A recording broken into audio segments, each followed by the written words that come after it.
Et ces Européens qui vont chez nous, qu'est-ce qu'ils vont chercher là-bas? Ils vont chercher du coton. On appelait ça l'or blanc. Et oui, hein, vous avez des industries textiles ici, hein, mais la matière première, vous ne l'avez pas. Hein. Depuis que je suis en Belgique, je n'ai jamais vu un champ de coton. Mais j'ai laissé les champs de coton là-bas chez nous.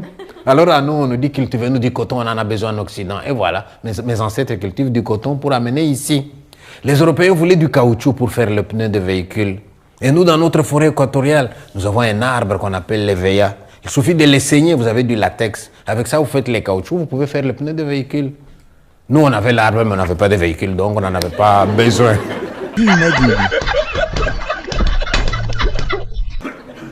Les Européens voulaient du thé, ils voulaient du café, ils voulaient du tabac. Tout ça, ça pousse chez nous. Vous voyez comment commencent les relations nord-sud?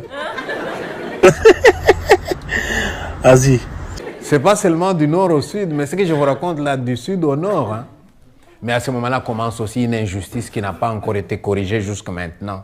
Maintenant que moi j'habite chez vous, je vous admire quand je vous vois travailler. Vous avez fini de produire quelque chose? Je vous demande, ça coûte combien? Et vous me répondez, attendez, je vais calculer mon prix. Hein?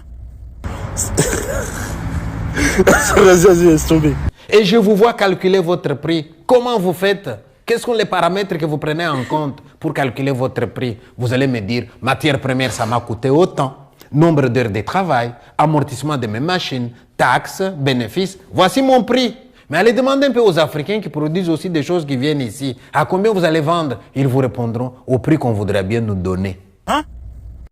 Ça, c'est compliqué. Que dire?